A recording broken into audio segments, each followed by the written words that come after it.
Ain't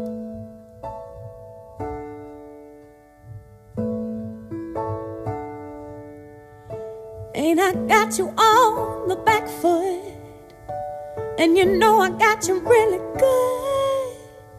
And there's something deep inside of me I got to be. And if you find it hard to follow me, if I lose you in my jet stream, then you only got to raise your eyes and see me fly. Don't tell me that I won't, I can't. Don't tell me that I'm not, I am. Don't tell me that my master plan ain't coming through. Do you tell me that I won't, 'cause I will. Don't tell me how to feel, 'cause I feel. And yes, I know what's real and what I can do. Something that you won't see every day.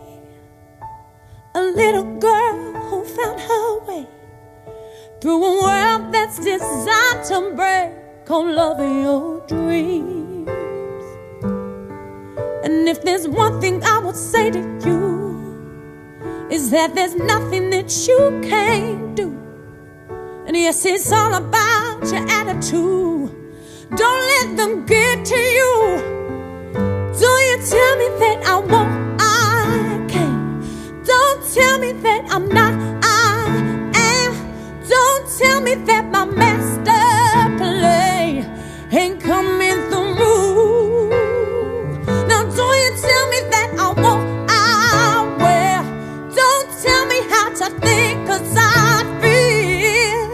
And yes, I know what's real and what I can do. Ooh, yeah. Ooh, hey. Oh, don't you tell me nothing, no.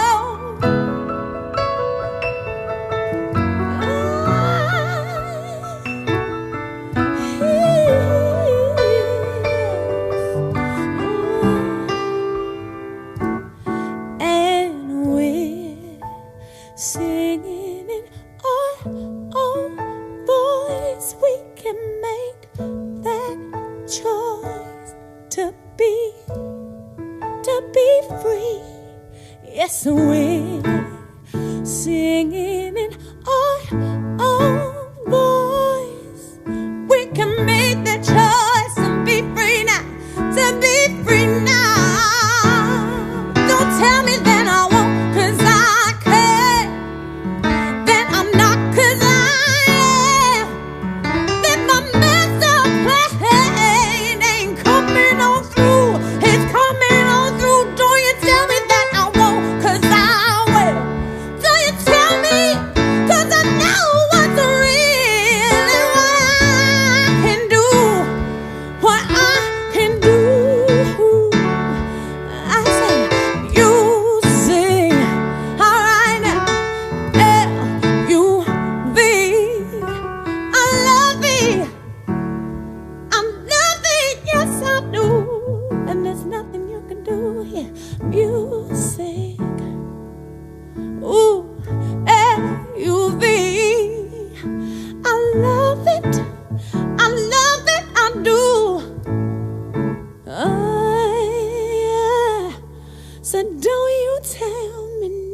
like the love we had before.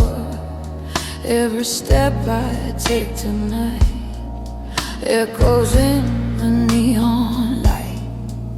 Your memory's a rhythm slow, playing where I go.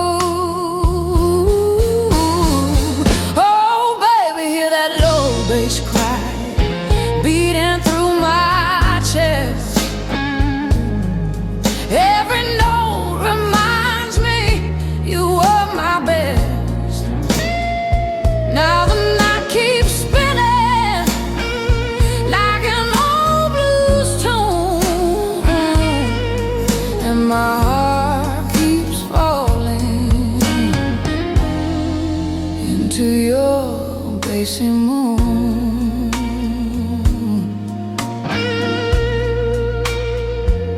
That guitar sings a broken line, like your lips against mine. Every chord the piano plays pulls me back to yesterday. Oh baby, hear that low bass cry beating through my chest. Every note reminds me you were my best. Now the night keeps spinning like an old blues tune, and my heart keeps falling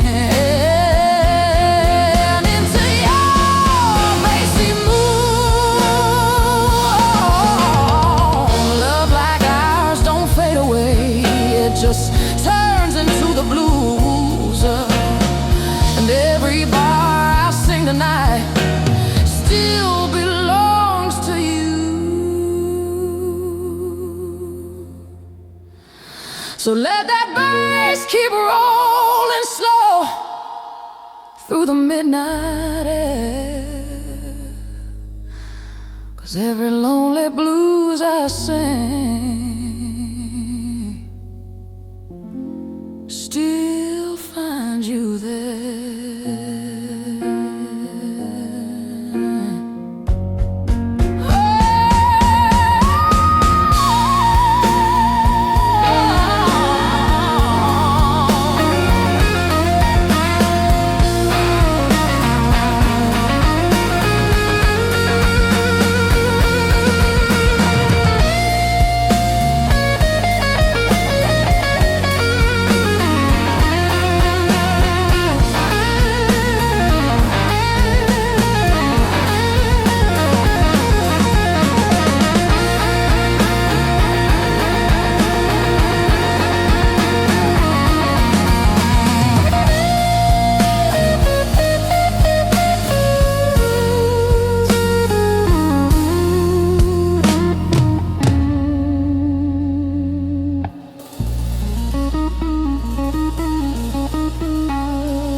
The bar is closing,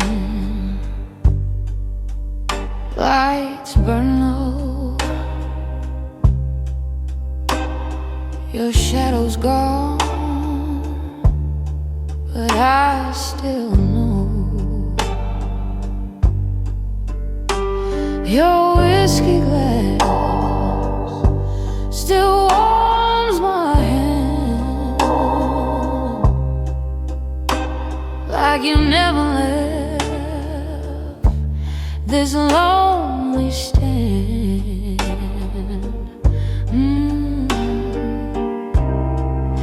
Every note the piano plays feels like calling out your name. Oh baby, this midnight without you feels colder than the rain. Every song I try to sing just echoes back your pain. Oh, I gave my heart so freely, like a blues I couldn't hide. Now every lonely melody has your ghost inside.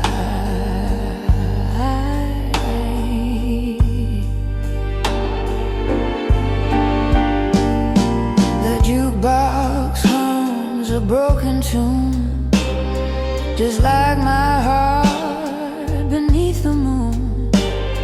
Your memory walks these floors tonight, in every dim and fading light.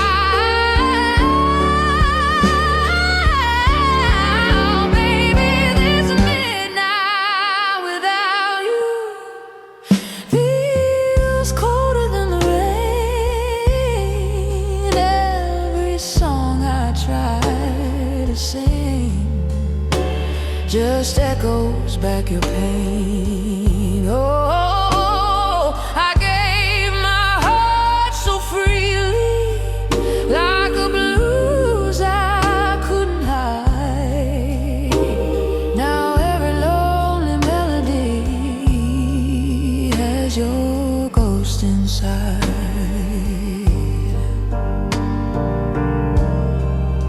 Maybe love was just a song that played too soft, too slow. Oh, but darling, when you held me close, I thought I'd never let you go. So I'll keep singing through the night till morning breaks the blues. 'Cause every blues I'll ever sing will still belong to you.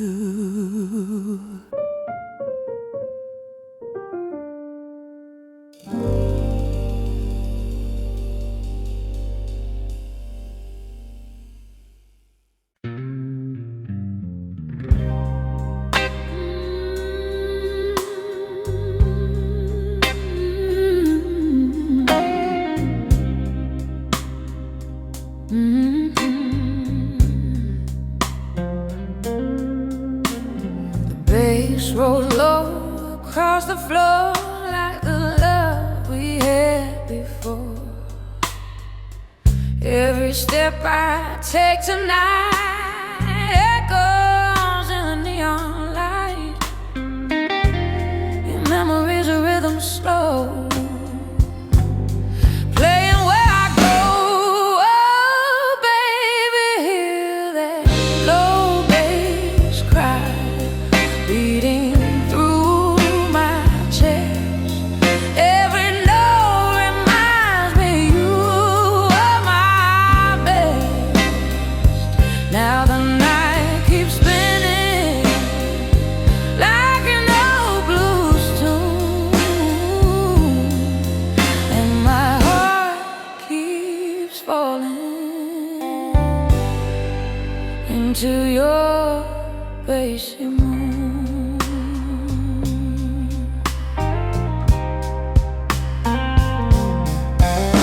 The guitar sings a broken line like your lips against mine. Every chord the piano plays pulls me back to yesterday.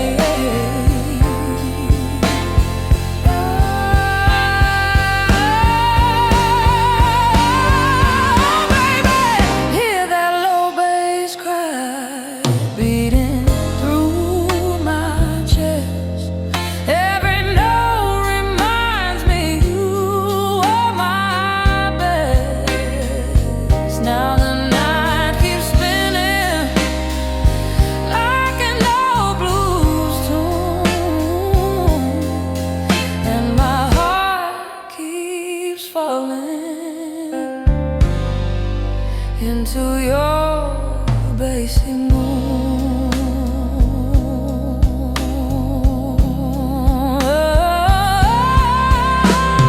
Love like ours don't fade away.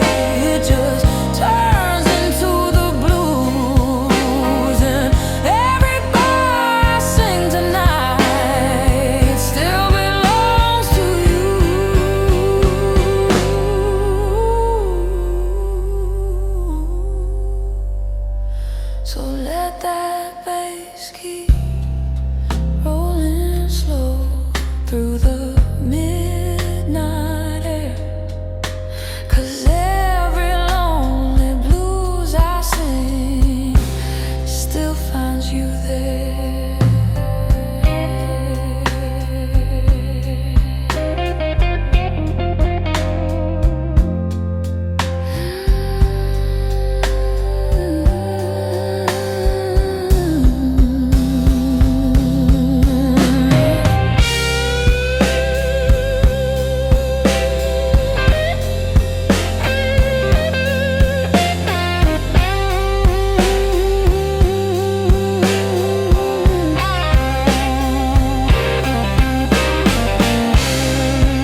closing, lights burn low. Your shadow's gone, but I still know your whiskey glass still warms my hand, like you never left this lonely stand. Every note the piano plays feels like calling out your name.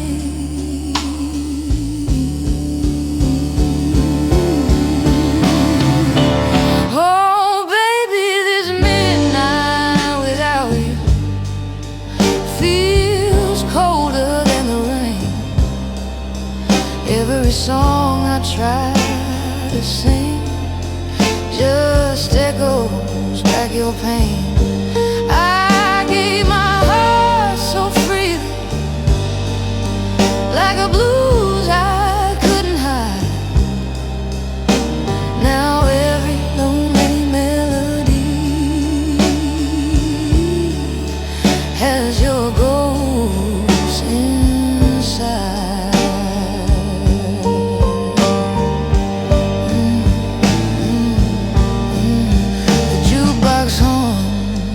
Broken tune, just like my heart beneath the moon. Your memory walks these floors tonight, in every dim and fading light. Oh baby, this midnight without you feels colder than the rain. Every song I try to sing just echoes back your pain. I gave my heart so freely, like a blues I couldn't hide. Now every lonely melody has your ghost inside.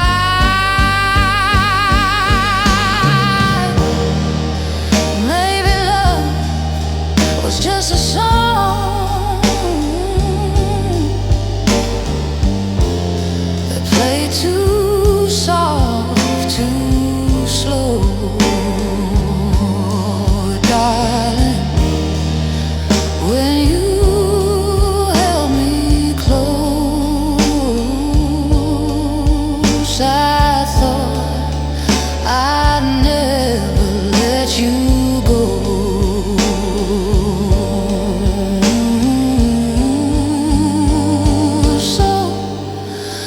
Keep singing through the night till morning breaks the blue. 'Cause every blues I'll ever sing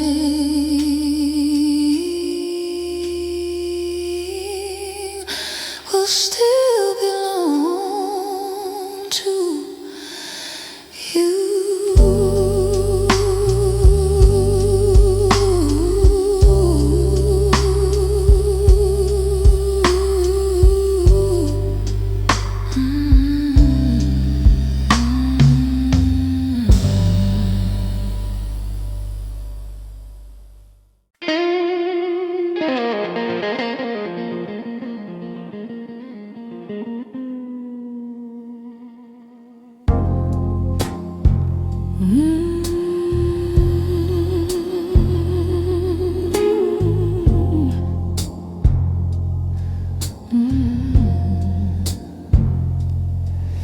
That bass keeps rolling through the night, like your footsteps out of sight. Every note cuts deep and slow, like a love I can't let go. Your memory moves in every groove, like a rhythm in my soul.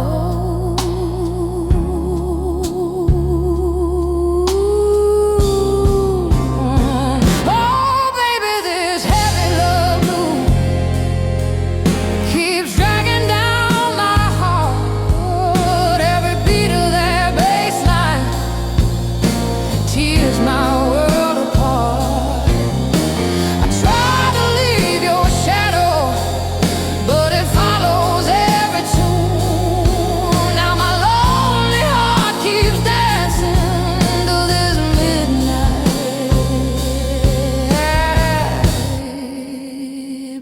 basic blues.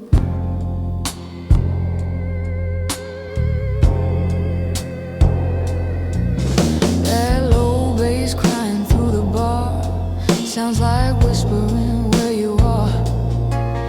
Every chord the guitar bends feels like love that never ends. Oh baby, this heavy love blues keeps dragging down my heart. Every beat of that bass line tears my world apart.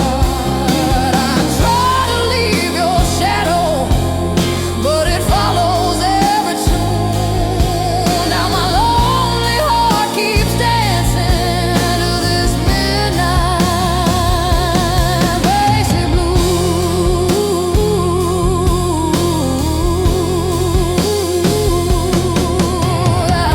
Baby, love's a low, slow rhythm you can't ever outrun. Once it gets inside your heartbeat, girl, the blues have just begun.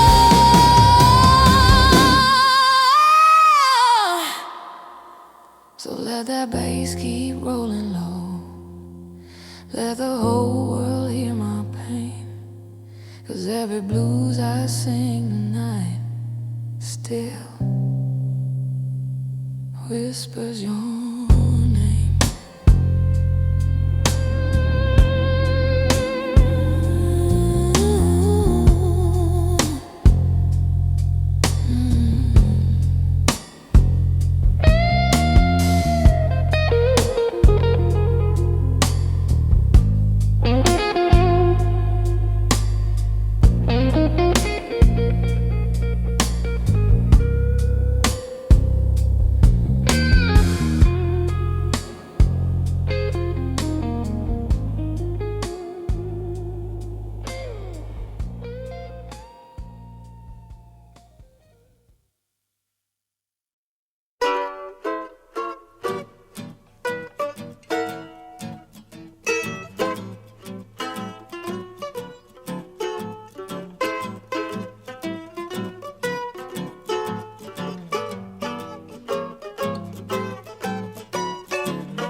llega la noche, yo recuerdo tu cara y en las olas del mar siento tu voz y en la luz de esta luna es tu piel que me roza y esta brisa azul trae tu corazón más cerca de mí.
Su cara y en las olas del mar yo siento tu voz y la luz de esta luna es tu piel que me roza y este brisa azul trae tu corazón más cerca de mí. Esta brisa azul trae tu corazón más cerca de mí.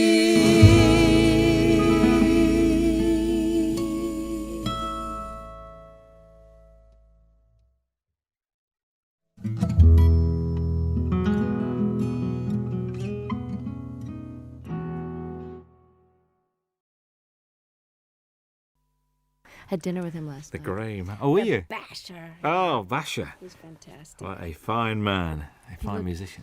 They've got a picture of him on the wall of this VH1 studio in Camden Road where we were, and he looked like a lemur, like, because he's just had really light blue eyes, and just the photograph looked like he was holding a guitar, and he just looked like one of those exotic Madagascar lemurs that only come out at night. It was just great. I used to run a little venue in the north of England, which was an old wooden pavilion that was been knocked down now, and we booked this band one night, and they pulled. So the agent said, "Well, I've got this other band called Brinsley Swartz. Do you want them to come?" Yeah. So we said, okay. So they turned up, and it was just brilliant. Oh, They went down a storm, and it was a really, really good gig. It was just amazing. Very, very good. Are we rolling? He's Okay. one of a kind, Oh, really. One of those people that you're just so glad he's around. Paul Carrick as well. Great guy. Well, Bonnie. We're still here with our same jobs. I knew you were going to It's say a miracle, isn't it? that. A live album. And about time too. Tell me about it. Yeah. Not from lack of wanting. Really? So why now? A couple of reasons. I've been being besieged by people over the years that say, your live shows really capture you, and if only you could get one out, you'd really come across. And I was all ready to do one because of, Little Feat years ago had that great Waiting for Columbus album, and it really broke through and captured them in a way that the studio ones, although those were great too. And I just have been waiting and waiting, but the situation with Warner Brothers, where I was for the first 9 albums up until 82, I was with Warner's, and I wanted to do the live record after my 8th record, and it just they didn't really feel, and neither did I, that the promotion for it went well, to put it mild. I'm trying to be polite. And radio really stopped playing any kind of progressive format, so I was basically shunted off into the hinterlands of fringe music. And even though I was selling well in my concerts and my core audience bought my albums, it wasn't the right label situation to put out a live record, because they didn't care enough, frankly. So it took me a while of waiting to get on a new label, and then God knows, after the Grammys hit, things have been really great with EMI Capitol, and I wanted 3 studio records under my belt to draw from great songs that people would be familiar with. And I've been basically planning to have this lineup of guests for a long time now, and finally I've got the great band that can play the songs as well as the ones that play in the studio, because most of them are the ones that are on the records. Indeed. I can't believe that these friends just happened to be around. There must have been a lot of phone calls going out to get all these guests on this album. Well, you've got to plan, because people's schedules are way in advance. I mean, I know what I'm going to be doing 5 years from now almost. So everyone's booked, and everybody's got their own album schedules. And Jackson said, I'm going to be recording, but it's if you can film and record in California, I bet you I can fly up for the day. Hornsby had already made room in his schedule for me. And this was planned in March in order to secure the mobile truck. The concert venues go on sale, at least a couple of months before. And, of course, the film crew, we had 9 35-millimeter camera, film for 2 days. So, that's almost $1 million type of proposition just for the film alone, to film the 2 nights. And so, yes, it had to be way planned and approved and paid for in advance. But I must admit, the sound of the album is one of the best live recordings I've ever heard. Oh, fantastic. And I'll tell our engineer that, because he worked his you-know-what off trying to make it. Because I'm not a big connoisseur of live albums. I mean, I listen to James Taylor's and Peter Gabriel's, and of course, Little Feats I play a lot, and I have some live Westwood One radio programs that I've listened to and gotten copies of live performances where I've missed someone's tour. But I really wasn't an audiophile enough to know that it turns out, I found out from doing interviews, that most live albums get listened to once and put on the shelf. So Ed said, he really wanted to go for, making this the best live sounding record he's ever heard. And he studied a lot of them about how much echo in the room echo to leave in, and how much clapping between songs, and how much talking, where there was a lot of deliberation that went in. And of course each song is from sometimes a totally different night in a totally different hall. So there's a lot of post-production work that went into this. And it works so well. A couple of things. Vince Gill has described you as the wildest lady he knows. All right, Vince. What do you think about that? I think he's the guy all of us would love to get wild with, actually. He's the nicest star.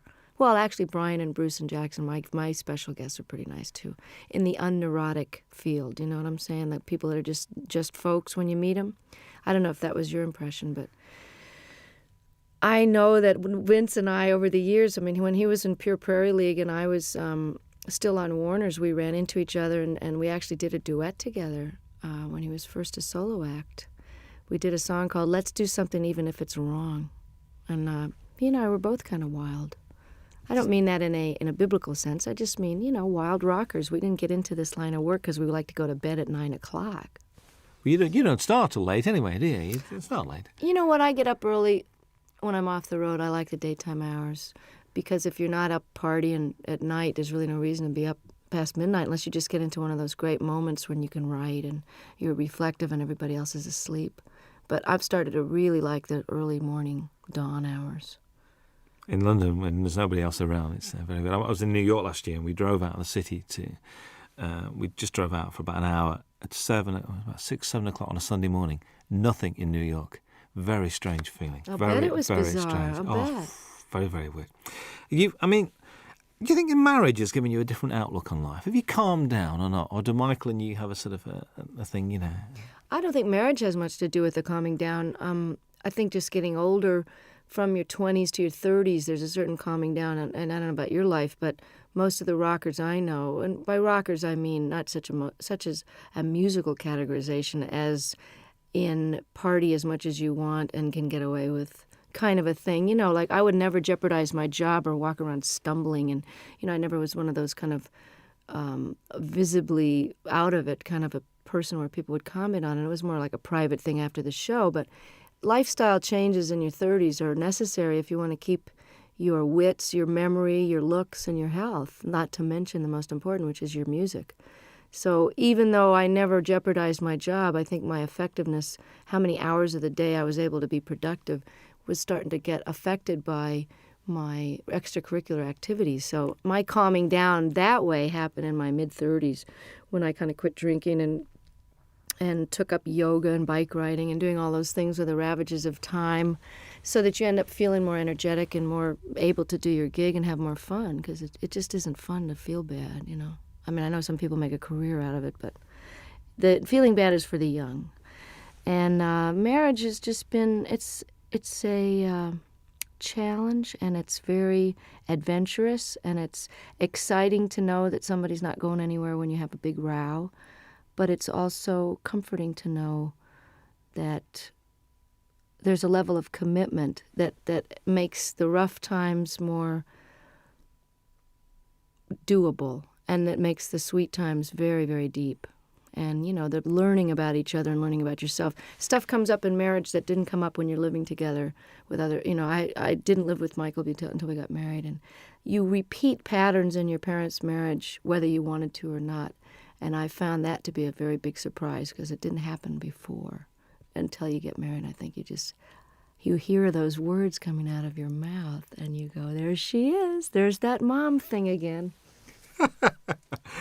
Bruce Hornsby appears on 2 very different songs on this album.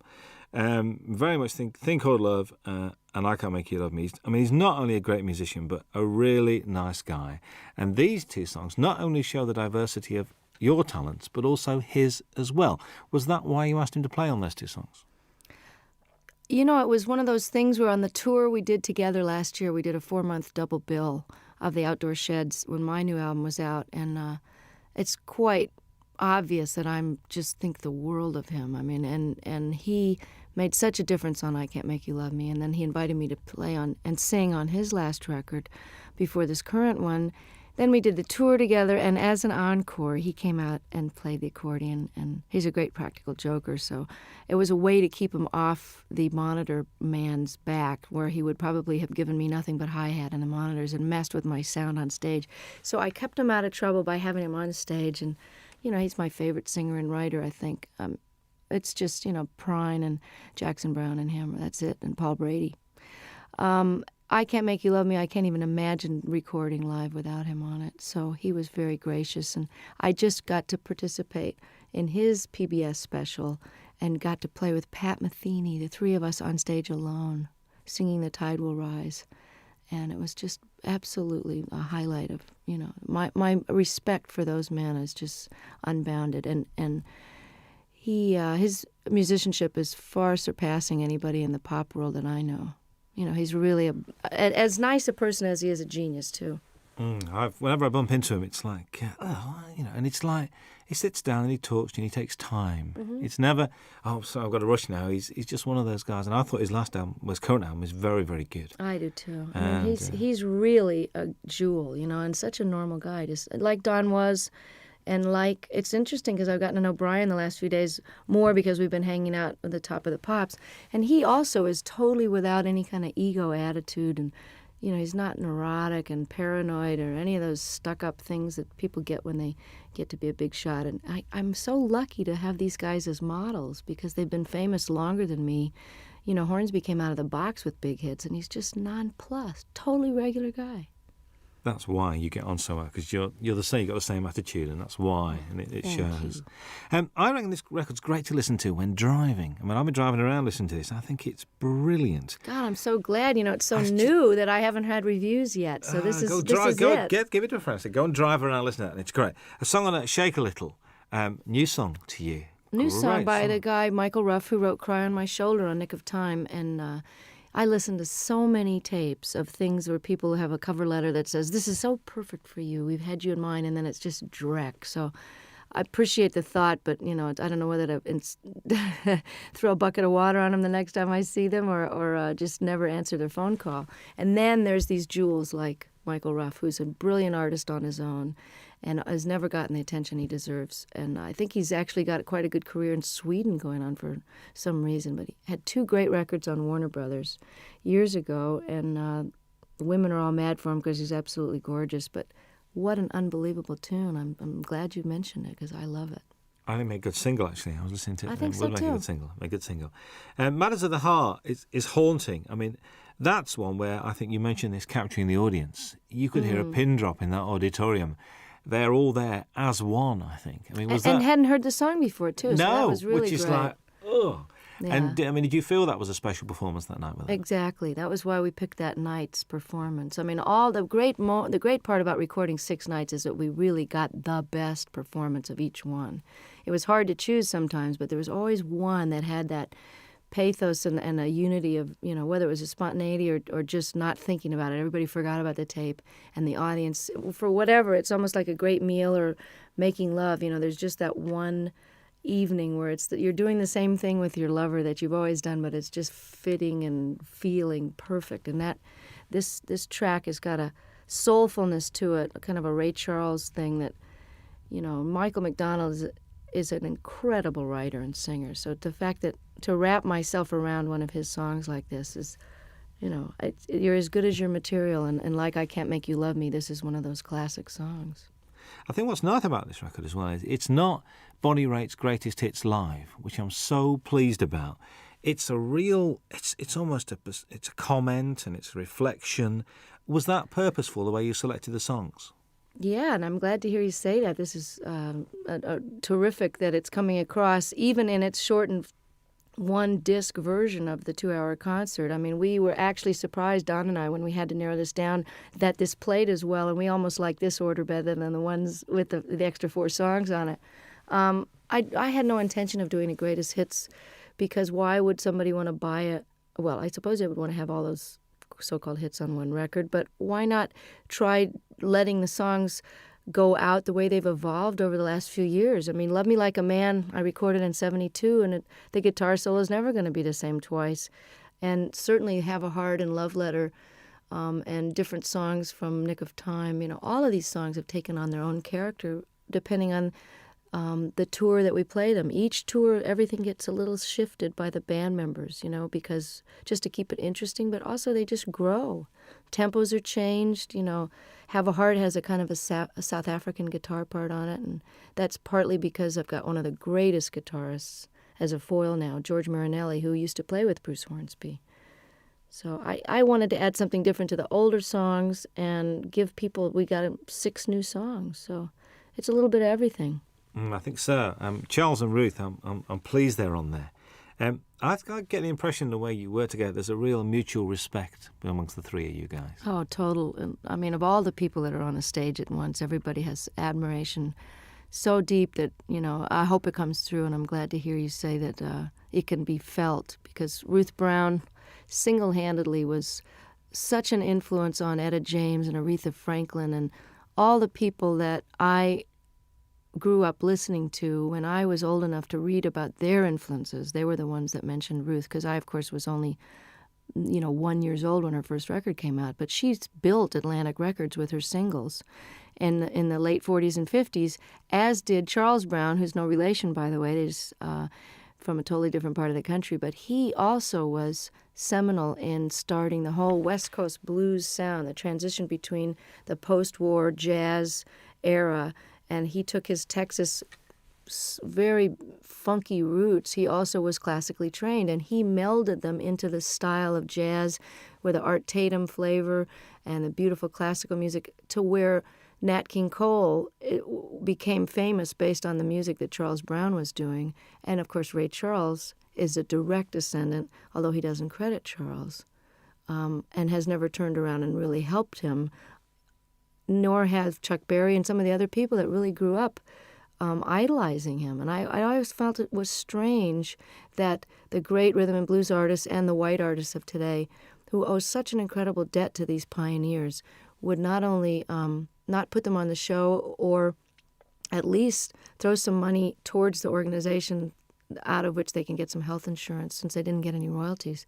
Because this is the biggest criminal revelation I found out in the last 6 years, is that nobody before 1970 did get royalty participation.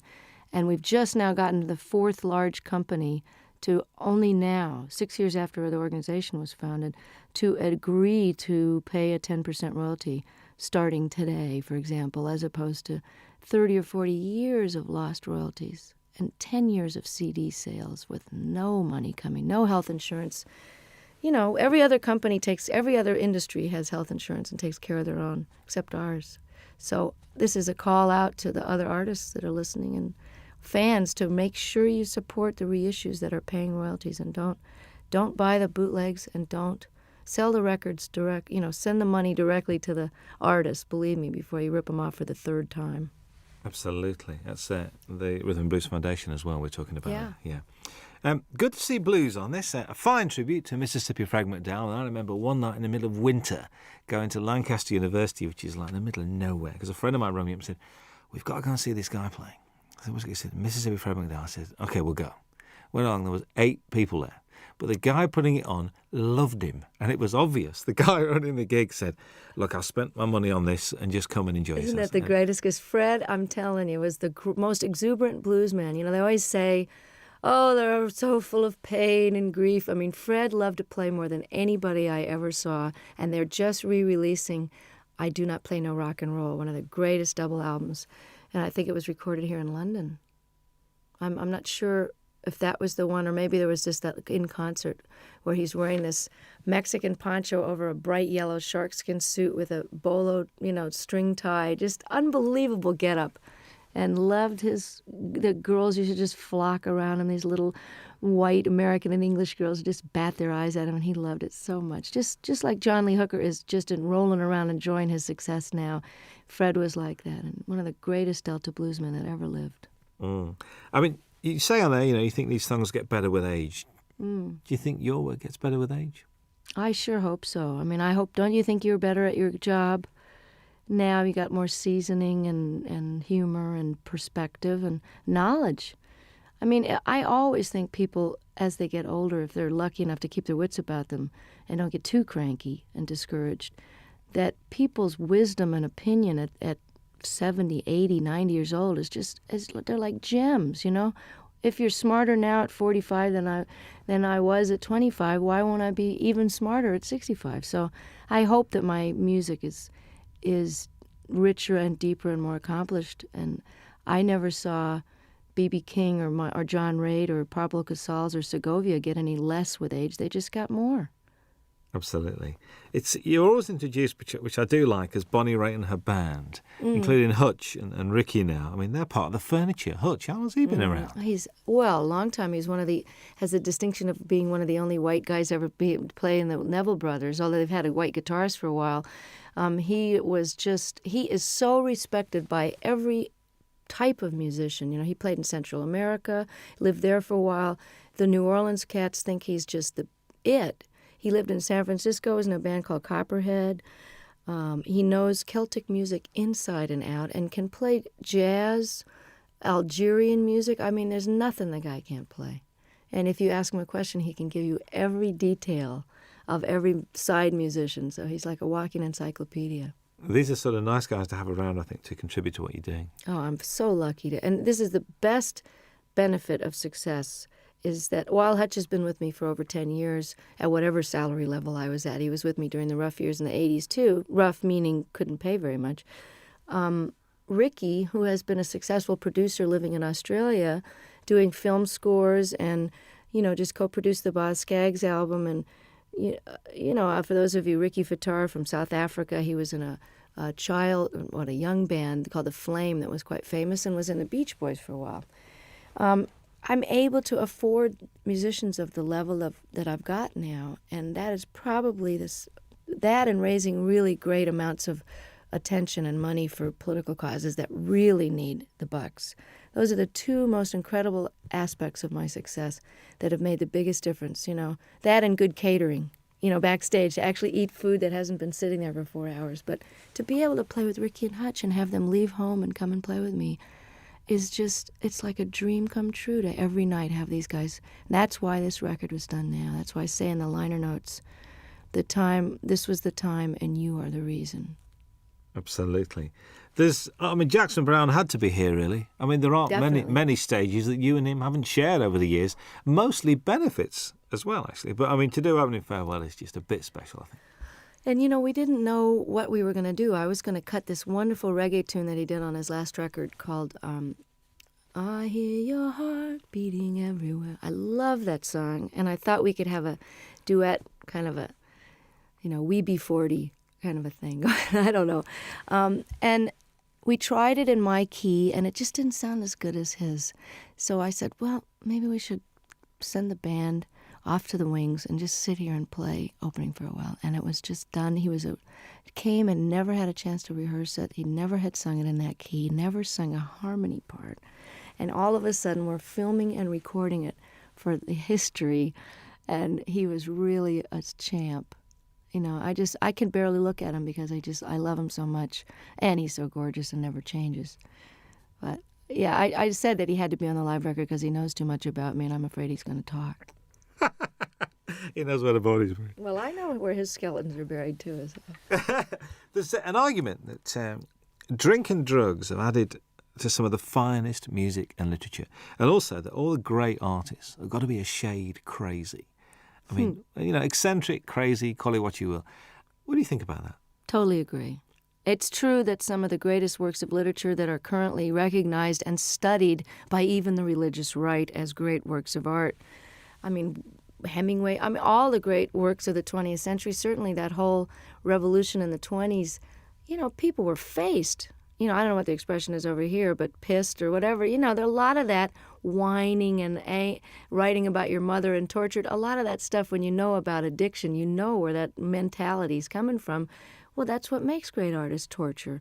And artists torture themselves. And the myth is that you can't be, quote, funky or as deep or as soulful or as funny if you're not sort of loaded or hungover, is blown by the fact that John Hyatt and Stevie Ray Vaughan and some of the greatest artists of our time are still kicking, sober. So, and I'm here to tell you from that song that's on this record, and I don't know if it made this cut. Did Feeling of Falling get? I think that's the one we did leave on.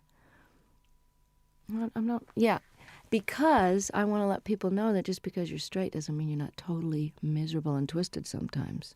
And it's out of that angst and misery and longing, which is just part of being alive, which you feel more acutely when you're not anesthetized, that some of the most powerful stuff has come out of my guitar, because it's excruciating to be awake. So it's just a different kind of art. If anybody thinks I'm not miserable, look again, and sometimes it's a lot easier to just toss a few back and forget about it, It's trying to be awake all the time that'll get you some good blues tunes. Most definitely. The old tortured theory goes out the window there. And there's this song with Bryan Adams. What's the story behind this? Did you call him or did he call you? Or if someone was to say to me, okay, you got a new album coming up, and, you've been on the road with Longing in Their Hearts, and you have this ballad here, and you found this Michael Ruff song, but you know what I'm really missing as a rocker? I just wish somebody that I really love would call me up. And it was like the universe answered my prayer. And I get this phone call from Brian, who I haven't heard from for a few years, and he says, I wrote you this song with this woman, Gretchen Peterson. I hope you like it. It's on the way. I listened to it. It's like tailor-made, great lyrics, a tried and true topic, but done set in a very clever way. You need a rock, not a Rolling Stone. Simple, straight-ahead rocker. And then on top of it, his album was postponed, so as we got closer to the live recording, I went, oh, it would be really great, as if he could sing this with me. And he did. He said, I'm coming. I just can't believe it. It's like for all the blues people that I helped and all the obscure songwriters I've done songs and talked about over the years, to have somebody like him who is really huge over here in Europe where I can't get arrested really. And, for him, he'll be doing for me what I'm doing for Ruth and Charles. So without any compromise and just pure admiration and love, and just love the guy's work so much, and I love him. And here I am getting to have this handed to me, like Eric and Elton saying, hey, you want to be more known in Europe? We love you. Come on to the Wembley show.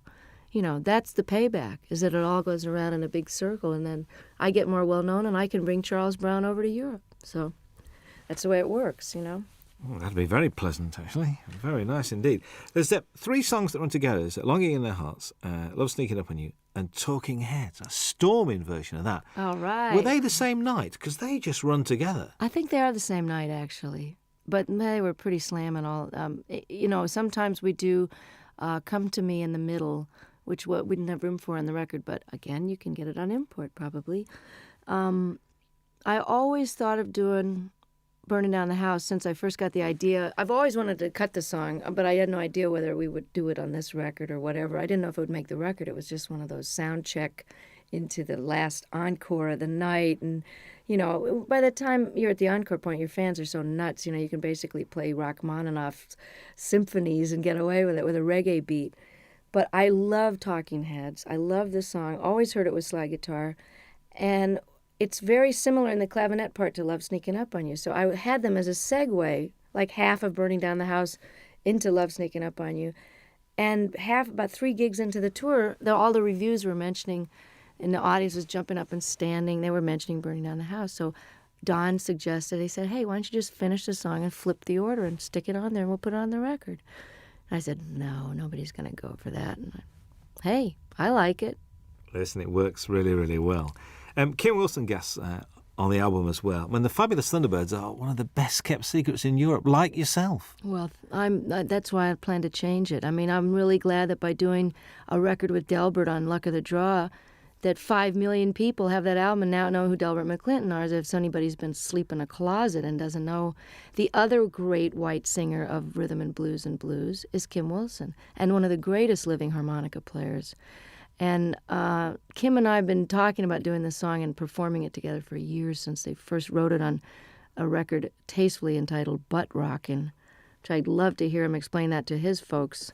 Oh, son, what's the name of your new album? Well, Mom, we decided to call it, So if I can get Kim more exposure in parts in the, for the moment that I'm in the sun here, and just let people know how brilliant this guy is, I'll be able to die happy, because he is just incredible. You know what? Listening to this record, I do have a problem, because I'm not now going to be able to say to people, you mean you don't know who Bonnie Raitt is? This is causing me a bit of disturbance here, because it looks like the single's going to work, and if the album works, you've knackered a lot of the things that you know who Bonnie Raitt is, and they go, who's that lady who sang that song? See, I'm enjoying coming over here and still being a cult artist, and that, now I'm getting all letters from the people in the States going, you were mine for 20 years, and now I really resent the fact that everybody knows who you are, and they're playing you in the supermarkets.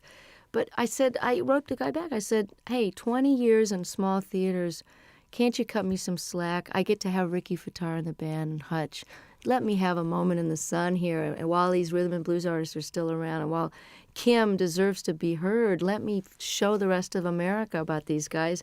And I feel the same way about Europe. But if I'm a cult artist over here for a while longer, it would just be very nostalgic for me. I think so. It was a joy last time to walk into the Palace Theatre in Manchester and see it sold out. Wasn't that real exciting? Joy. I'm inching my way to notoriety over here. And, I'm really thrilled that this record, that you think it's great, because I'm so proud of it. I mean, it took me a long time to get these songs together, and I took a lot of care in the mixing of it and the choosing of them. And I think if you're coming into me new, that you'll be able to get a good glimpse of what it was like before in some of the blues stuff. And, I don't think anybody should be determined by their latest single. So, I'm not a singles artist. So if you've never heard of me and you hear the Bryan Adams track and you like it, check out the rest of it, because there's a lot of good people on there that deserve to be heard while they're still able to play. I think so. I think how anyone cannot be moved by Jackson Browne's version of Stay, I will never know. And I just sang on his new record. It's just fantastic. Oh, there's a bit of to and froing, because you're on John Hyatt's record as well. Yeah, I know. Well, that's how it works. We all love each other, and, I'm so thrilled that they want me to come and play and sing on their record. There's a great band out of New Orleans called the Subdudes, and I'm on their new record, and it's a fantastic record. Support act on the tour, actually. Oh, it'd be. But That's if you got there early, That's were. right. They were over here in England. It's true. That's right with you. How's the songwriting going? I mean, we've been Haven't progressing. We've had like 3, 4. We're getting there. I'm inching up there in the quantity. But I basically, one of the reasons I'm taking a hiatus is because I haven't stopped working either on the Rhythm and Blues Foundation or the different benefits that I've done and organized. My own touring schedule, making up for all these years I didn't tour outside the United States. I haven't had any time to write, so it's time to go live a little bit so I've got something to write about. Because honestly, I mean, writing about the catering in my room in the hotel is not going to make it for a topic. And getting any more personal than I did on the last record would be a challenge, because I'm just going to have to figure out and take a break so that it's done from inspiration and not out of obligation. So does this mean that, I know because you're not a winter person, so come sort of spring, are you going to be treading these shores? I'm hoping to have the first break from touring in 25 years after this live record. I mean, I was doing this now, and I did a record with my dad, and it's out on Angel Records with a 42-piece orchestra. We did 3 songs together. It was just great fun. And I feel like I've done my bit with Charles and Ruth and Kim and done my major opus here. And it's time to take some time for me, because if you don't fill up and take some time off, there really isn't anything else to say. And I honestly don't think I'm going to be touring this next year unless for some ungodly reason, or perhaps truly godly reason, this record with Bryan and this record takes off in Europe. And then I'll be a brand new artist and come over and show people where it's really at. A brand new artist again? Yeah. Again. Well, I'm an overnight success, Robin, you know that. There's a description that I read, I'd like your comments on, really. After years of singing about broken hearts, faithless lovers and no good men, Bonnie Raitt entered the 90s at the peak of her already lengthy and impressive career. Has the 90s been good to you, do you think? Oh, yeah, definitely. I mean, I don't think you could argue with the kind of Cinderella story that happened to me when I well, just a lot of changes were made personally before the Grammys happened. But I think in your 40s, while, like as I was mentioning before, it's a little harder to be older and awake, it's also easier and more fun to be wiser. Does that make sense? It's easier because I know how to do things better, and I know how to handle stuff. I can handle my success. I can handle disappointments. I don't mind getting angry. I know that it's not going to last for 5 days. I'm just getting angry. So the process of growing up is happening now as it is for a lot of rockers, because it's just sort of a postponed adolescence sometimes until your 30s and 40s, and then that's when people settle down. So I've had a really great last 5 years, and I'm looking forward to another 25 and another couple of live records in the middle of those. Absolutely. Bonnie Raitt, thank you very much indeed. Nice to be back. Hi, this is Bonnie Raitt. Very happy to be with Robin Ross on your radio. I want to go to Scotland. Right. If we send him a tape, right, he'll do a 2-hour special. Wow. He's like a big supporter, isn't he? These guys are just, Thank you, Dave. Thank you for the homeland, for the young girl who's found her way back to your shores any minute now. I'm threatening to show up for Hogmanay again. Again? Oh, well, tell people God. This time, will you? See, I'm the only one that remembered what happened those 3 days. The entire country was out of their minds. But the studio was. I'm coming back with a video camera because nobody in America believed it. Well, they had some sort of sponsorship. They had little bottles of booze on the table, and there was like 65-year-old people just totally clapping and yahooing it up, which is a little glimpse of what like a Crosby, Stills and Nash audience is going to be like in 20 years. You know, will be a bunch of old geezers singing, you know, just a song before you go. But they'll still be all applauding. And Sheena will be singing Morning Train, and me and Brady will be out there on walkers singing Thing Called Love. Yeah, I found another Brady Buncher. Curtis Stigers is a Brady Buncher. Yes, he is. Curtis Stigers is a Brady Buncher. I found somebody else as well. You know, guess who cut Paradise Is Here? Cher. Heard it from Brady's lips today. I'm not kidding. That'd be great. Let's find it right now. Really? So that must be this new album because she's done the Mark Cohn Walking in Memphis. That's the single. So it'll be on the same Well, it's album. good. I'm glad that she's going to get them some wider attention, you know?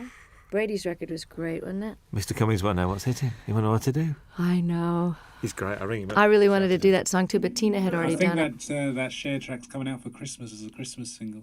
Paradise Is Here? Ooh. Well, that's good. I'm glad. I mean, I don't know who produced her, but I hope it's great. My engineer's producing Anne Murray's new record, which should be great. All right. Yeah, she's terrific. When I called you up. Remember when she did that? She would do an acoustic, would she? She should have done. She wouldn't do an acoustic for us. She's doing one now. Hello, hello, hello. I'll come in here and do one. Yeah. We had John Hyatt. John Hyatt did 2 songs. Did he? Yeah, John did 2 songs. Finn did 2 songs, did they not? Which is Neil and Tim Well, Finn. they just told me to come and talk. They did Weather With You, and they did Nobody asked me. We'll ask you. Anywhere, anytime. You know Hey, we you like. know. You could play the national anthem and we'd listen to. You know that. So, I'd play your national anthem. It'd be interesting. Yeah. It'd be good.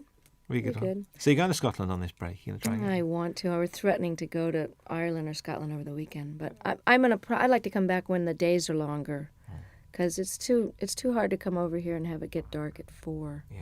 Not if you're unless you. Especially over that. You know what I mean? If your you get nighttime over the hours West can be Coast. more productive, but I want to be able to see stuff. You know. Yeah. You were going to go around Ireland last time I spoke to you. You were going to I visit did Ireland. it once a long time ago, and I want to do it again. I may do it over the weekend. Just get down the country and see part of it.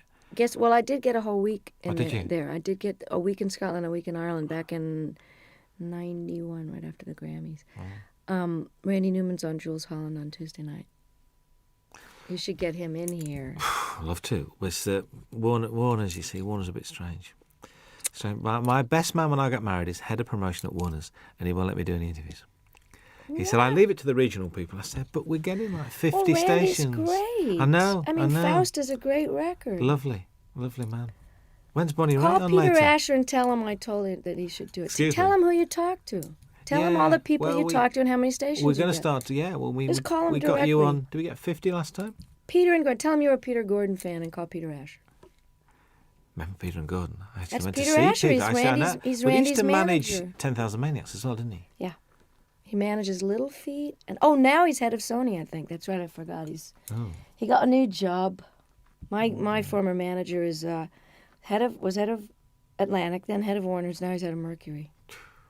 Moving Hello. around. We're gonna fire you. Here's $30 million. Get out of here. Oh God. Now you can pay the musician. Here's another label. Oh, Could you sign that for me, please? Are you kidding? Thank you. I've got great. I've got a shiny one because you haven't got shiny pens, have you? Can I have that on tape, please? And you haven't got any Robin tape. Ross has a shiny one. You haven't Thank you. Could you sign it for me?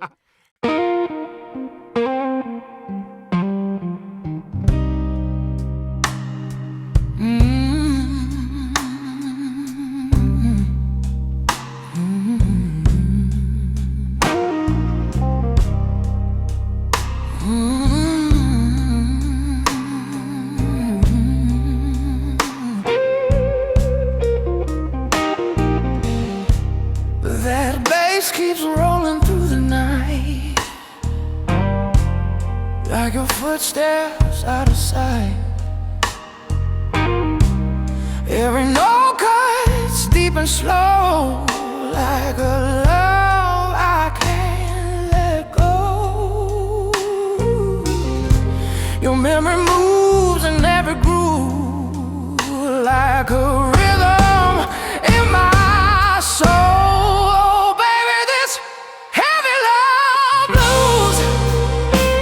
Keeps dragging down my heart, every beat of that bass.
So let that bass keep rolling low.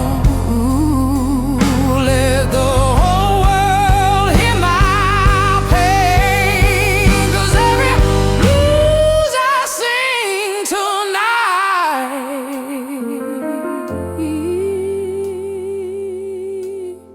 still whispers your name.